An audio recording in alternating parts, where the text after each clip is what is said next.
What's up, guys? So today we are going behind the scenes with this beautiful wedding. I wanted to make this video because a lot of people wonder why I don't use flash even when there's harsh light. And I just kind of want to explain it and show you what you get and how to navigate such a scenario. So first of all, I don't like to use on-camera flash because I like my photos to be consistent. The on-camera flash, the flash is going to have a color temperature that it's going to cast on the photos. Second of all, I don't want to miss a moment. So if I'm using on-camera flash, there's gonna be recycle time.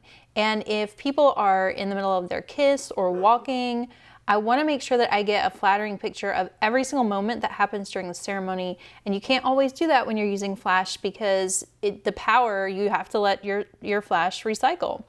So what do? You let the light determine your angles and shooting positions.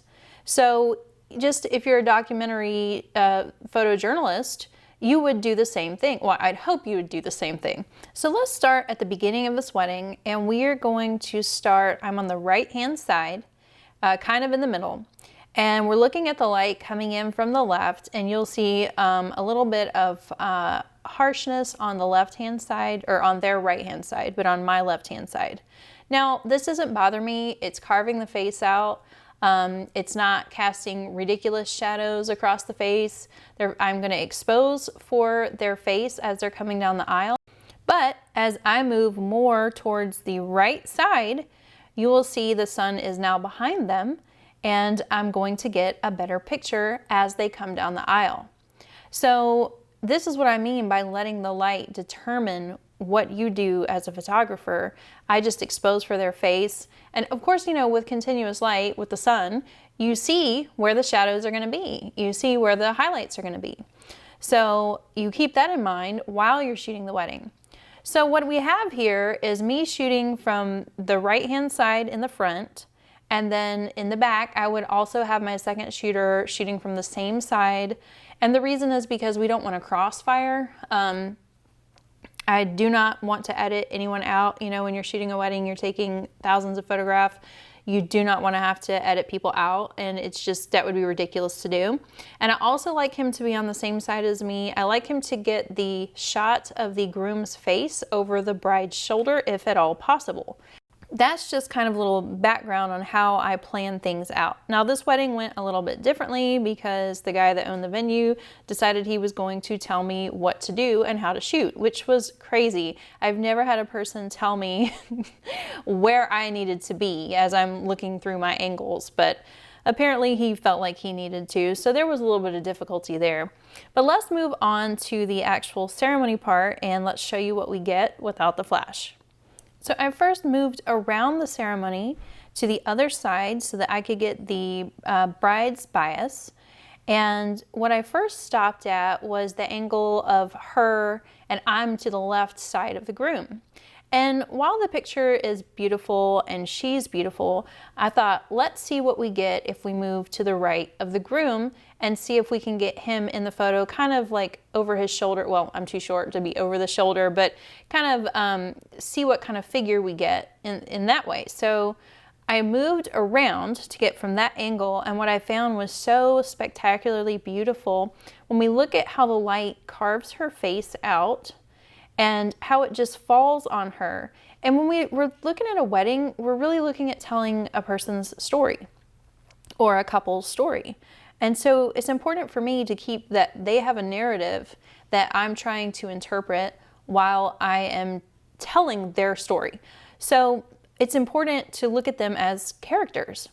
And so right here, since I'm shooting her bias, which means she's going to be the main character for this moment, we also have our secondary character. Now, they're both main characters in the whole wedding, but for this picture, if we look at it, but he's very, very visible in that he's got sort of a silhouette going.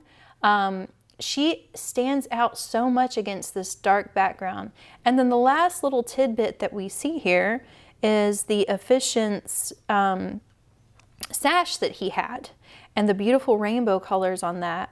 And I thought, wow, this is just a it's kind of like bam, bam, bam, and you just kind of read the photograph and your eye is just so drawn to her. Obviously, it's the brightest spot in the photograph, which your eye is going to be drawn to, but that's kind of why I shoot the way I do. I think that that's beautiful and dramatic. So when we move around to the groom's side, it's not going to be as dramatic. He is actually in the shade, I believe, and the light, of course, is coming from the other direction, which would be behind him. So when we look at the groom's bias, we do have a much softer look than that silhouette that we had with the bride. And she is honestly not very blown out like you would expect her to be, her dress and everything, because if I'm exposing for his face, then my settings are going to have to change. What did I go from? So for this photograph, the settings are ISO 250, using 7200 at 200, f2.8, and 6/40th of a second. Whereas on her photographs, I was using all the same settings except for the shutter speed was 6400th of a second. And I want to show you another example here on this picture.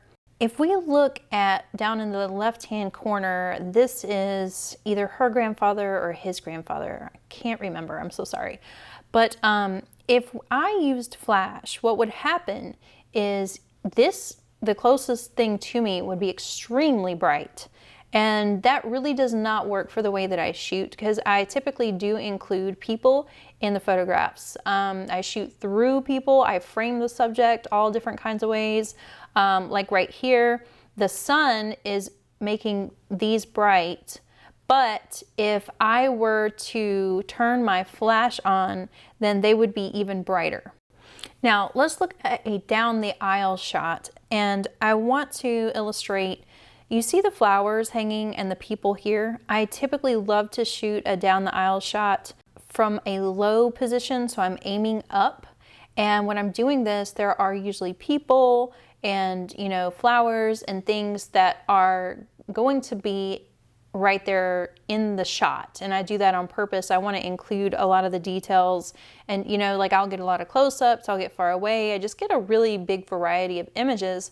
Now, if I had shot with a flash on, all of these flowers would probably, and these people, it would be the only thing you really notice in the photograph, because the flash is going to hit it first, and it's the closest thing, and the light, of course, would spill down to them, but it would really take your focus off of them and onto the flowers and the people.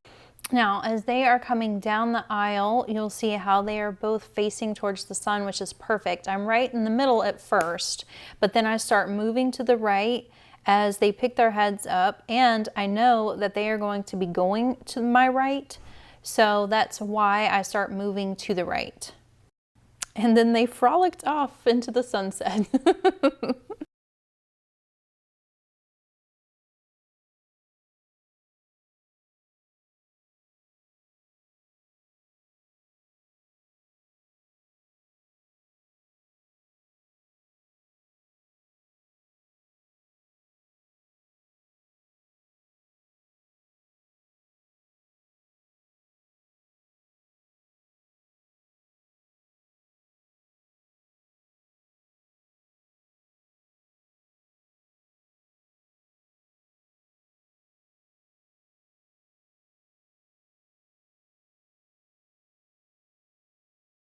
So when do I use flash? I use flash when there's a lot of spotted light and there's not a clear, I can't get a clear shot of a person's face. I use flash when the ISO has to go so high that I'm causing grain.